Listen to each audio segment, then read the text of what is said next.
So much అండి ఇక్కడికి విచ్చేసిన వాళ్ళందరికీ. యాక్చువల్గా ధమాకా లాస్ట్ డిసెంబర్ 23న రిలీజ్ అయింది. కానీ వెనక పోస్టర్లు వీడియోలు ఎదురుగా శ్రీలీల రవితేజ గారు వీళ్ళని చూస్తుంటే మొన్న 23 రిలీజ్ అయినట్టుంది, ఈరోజు సక్సెస్ మీట్ జరుగుతున్నట్టుంది. నాకైతే అంత హ్యాపీగా అనిపించింది అనమాట ధమాకా వైబ్స్. అంటే రవితేజ గారికి ఆయన స్టైల్ ఆఫ్ ఎంటర్టైన్మెంట్ కరెక్ట్ మీటర్లో పడితే ఆడియన్స్ 100 కోట్ల కలెక్షన్స్తో ఆశీర్వదించారు.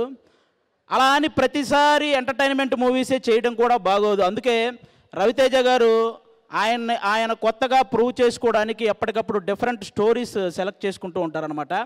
కొంతమంది అన్న ప్రయోగాలు వద్దన్నా మాకు ఎంటర్టైన్మెంట్ మూవీస్ కావాలన్నా అని రాస్తుంటారు. భయ్యా ఆయన ప్రయోగం చెయ్యకపోతే లవ్ ఫెయిల్యూర్ అయిన ప్రతిసారి నువ్వు స్టేటస్లో పెట్టే నా ఆటోగ్రాఫ్ లాంటి మూవీ వచ్చుండేది కాదు. ఆయన ప్రయోగం చెయ్యకపోతే నువ్వు బాధల్లో ఉన్నప్పుడల్లా ఇన్స్పిరేషన్ కోసం నువ్వు చూసే నేనింతే లాంటి మూవీ వచ్చుండేది కాదు. అసలు కొత్త వాళ్ళతో ఎందుకు లేని ఆయన ప్రయోగం చెయ్యకపోతే హరీష్ శంకర్ గారు, బాబీ గారు, మల్లేని గోపీచంద్ గారు ఇలాంటి డైనమిక్ డైరెక్టర్లు వచ్చుండేవాళ్ళు కాదు. అసలు ఆయనే ప్రయోగం చేయకపోతే ఈ ఇండస్ట్రీలో చాలామంది అసిస్టెంట్ డైరెక్టర్లుగానే ఉండిపోయేవాళ్ళు, చాలామంది అసిస్టెంట్ కెమెరామ్యాన్లుగానే ఉండిపోయేవాళ్ళు, చాలామంది అసిస్టెంట్ మ్యూజిక్ డైరెక్టర్లుగానే ఉండిపోయేవాళ్ళు. ఆయన ప్రయోగం చేశాడు కాబట్టే వాళ్ళు ఏదో ఒకటి సాధించారు, వాళ్ళ టాలెంట్ని ఇండస్ట్రీకి చూపించారు. అలా రవితేజ గారి ప్రయోగం ఉపయోగంగా మారిందే తప్ప ఏ రోజు ఎవ్వరికీ ఏ నష్టం కలిగించలేదు. థ్యాంక్ యూ అన్న. మీరు ఆయనకి అంటే రవితేజ గారు అంటే ఒక తరాన్ని ఎంటర్టైన్ చేసిన వ్యక్తి మాత్రమే కాదు, ఒక తరాన్ని ఇన్స్పైర్ చేసిన వ్యక్తి.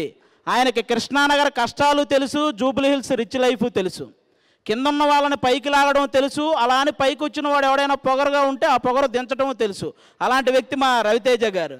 అంటే ఉన్న ఊరిని కన్న తల్లిదండ్రులని వదిలేసి వచ్చి ఇక్కడ ఒక పూట తిని ఇంకో పూట తినక పేపర్ల నిండా కథలు పెట్టుకొని బుర్ర నిండా ఆశలు పెట్టుకొని సగం కాలను కడుపుతో తిరుగుతున్న ప్రతి ఒక్కరూ, అలాంటి అవకాశం కోసం తిరుగుతున్న వాళ్ళందరికీ అందుబాటులో ఉండే ఏకైక హీరో రవితేజ గారు. ఆయన ఉండడం వల్లే వాళ్ళ కళలన్నీ సాధ్యం అవుతున్నాయి అన్నమాట. అలాంటి రవితేజ గారితో ఈ ధమాకా సినిమాలో వర్క్ చేయటం నాకు నిజంగా చాలా చాలా చాలా హ్యాపీ అనిపించింది. ఈ ధమాకాలో నాకు అంటే సినిమా అయిపోయిన తర్వాత నేను కూడా గుర్తుండిపోయానంటే అలాంటి క్యారెక్టర్ నాకు రాసిన ప్రసన్న కుమార్ బెజవాడ అన్నకి థ్యాంక్ యూ. అలాగే ఆ క్యారెక్టర్ని అంత బాగా తీసిన నక్కిన త్రినాథరావు అన్నకి థ్యాంక్ యూ. దాన్ని ఎంకరేజ్ చేసిన రవితేజ అన్నకి, అలాగే ఇదంతా కుదిరి ఈరోజు దాన్ని 1 year సెలబ్రేషన్ చేసుకుంటున్నామంటే దానికి కారణమైన పీపుల్ మీడియా ఫ్యాక్టరీ వాళ్ళకి కూడా థ్యాంక్ యూ సో మచ్. అదంతా జరిగింది అంటే కారణం పీపుల్ మీడియా ఫ్యాక్టరీనే, ఇంత పెద్ద సక్సెస్ జరిగిందంటే థ్యాంక్ యూ సో మచ్. అలాగే లాస్ట్ డిసెంబర్ 23 కదా ధమాకా రిలీజ్ అయింది.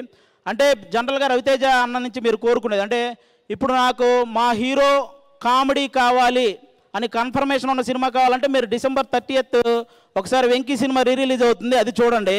ఇప్పుడు మా హీరో ఏం చేస్తాడు అనే ఇన్ఫర్మేషన్ కావాలంటే John 13th eagle cinema release అవుతుంది, అది చూడండి. ప్రతి షాట్ ఒక థ్రిల్ ఉంటుంది. అలా ఉంది ట్రైలర్ ఈగల్ సినిమా. మన కార్తీక్ ఘట్టమనేని అన్నకి కంగ్రాట్స్ అన్న, ముందుగా ట్రైలర్ ఎంత పెద్ద సక్సెస్ అయినందుకు.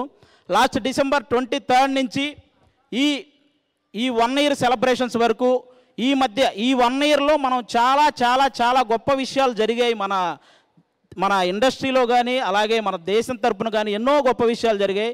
వాళ్ళందరికీ మా ధమాకా టీం తరపు నుంచి అలాగే ఈగల్ టీం తరపు నుంచి వాళ్ళందరికీ ఇది ఇయర్ ఎండింగ్ కాబట్టి వాళ్ళందరికీ ఒకసారి మనం హ్యాపీ న్యూ ఇయర్ చెప్పాలని నేను మనస్ఫూర్తిగా కోరుకుంటున్నాను. అలా ఇన్స్పైర్ చేసిన వాళ్ళు ఎంతోమంది ఉన్నారు. అందులో ముఖ్యంగా మనకి ఆస్కార్ అవార్డు అనేది మన చెవులతో వినడం తప్ప చేతులతో పట్టుకోవడం జరుగుద్దా అనుకున్న వాళ్ళకి మనందరికీ ఆస్కార్ అవార్డును పరిచయం చేసిన చంద్రబోస్ గారికి, కీరవాణి గారికి వాళ్ళిద్దరికీ కూడా హ్యాపీ న్యూ ఇయర్ చెప్పుకుంటున్నాను. అలాగే ఆ పాట అంత రీచ్ అవ్వడానికి ఎవరైతే రీజన్ అయ్యారో ఎన్టీఆర్ గారు, రామ్ చరణ్ గారు, వాళ్ళిద్దరికీ హ్యాపీ న్యూ ఇయర్. ఆ పాట థాట్ని ఆ సినిమాలో పెట్టిన రాజమౌళి గారికి very very very happy new year మా టీం అందరి తరపున. అలాగే నేషనల్ అవార్డు అనేది ఎక్కడో హాలీవుడ్ హీరోలకి బాలీవుడ్ హీరోలకి వస్తుంది, మన తెలుగు వాళ్ళకి రాదేమో అనుకున్న టైంలో ఆ విషయంలో తెలుగోడు కూడా తగ్గేదేలే అని ప్రూవ్ చేసుకున్న మన అల్లు అర్జున్ గారు, ఆయనకి కూడా హ్యాపీ న్యూ ఇయర్. అలాగే మన దేశం తరపున మన క్రికెటర్ వరల్డ్ కప్ ఓడిపోతే మనందరం బాధలో ఉన్నాం. అలాగే మనకు వరల్డ్ కప్ ఇవ్వలేకపోయామని మన దేశ క్రికెటర్లు అందరూ బాధలో ఉంటే ఆ టైంలో డ్రెస్సింగ్ రూమ్లోకి వెళ్ళి ప్రతి ఒక్కరిని పలకరించి వాళ్ళకే కాకుండా మన దేశానికి కూడా ధైర్యం చెప్పిన మోడీ గారికి మా 2 టీముల తరపు నుంచి హ్యాపీ న్యూ ఇయర్. అలాగే చంద్రయాన్ 2 2014లో 2019లో ఫెయిల్ అయినప్పుడు అప్పటి చీఫ్ కళ్ళల్లో మనం కొంచెం కన్నీరు చూసి అందరం బాధపడ్డాం. అదే చీఫ్ కళ్ళల్లో ఆనందాన్ని 2023లో చంద్రయాన్ 3 సక్సెస్ అవగానే చూసాం.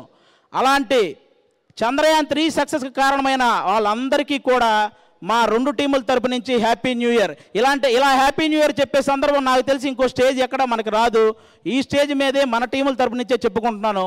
అలాగే బాహుబలి తర్వాత ప్రభాస్ అన్న నుంచి ఆ రేంజ్ మూవీస్ రాలేదని మనందరం బాధపడ్డాం. ఇప్పుడు సలార్ సినిమాతో ఫ్యాన్స్ ఆకలిని బాక్స్ ఆఫీస్ ఆకలిని ఒకేసారి తీర్చిన ప్రభాస్ గారికి కూడా హ్యాపీ న్యూ ఇయర్. ఆయన కూడా మంచి సక్సెస్ని అందుకున్నాడు. ఈ సక్సెస్ సెలబ్రేషన్స్లో ఆ సక్సెస్ గురించి మాట్లాడడం కూడా చాలా హ్యాపీ అనిపిస్తుంది. అలాగే ఈ స్టేజ్ మీద ఇంకా ఎన్నో గొప్ప విషయాల ద్వారా మనల్ని ఇన్స్పైర్ చేసిన వాళ్ళందరికీ హ్యాపీ న్యూ ఇయర్. ముఖ్యంగా మీరు ఈ ధమాకా సినిమా సక్సెస్కి వచ్చిన మీకు, అలాగే ఈగల్ సినిమా జాన్ 30 రిలీజ్ అవుతుంది, జాన్ 13th. మీరందరూ ఆ సినిమా చూసి కూడా ఎంజాయ్ చేయాలని మనస్ఫూర్తిగా కోరుకుంటున్నాను. అందరికీ థ్యాంక్ యూ సో మచ్.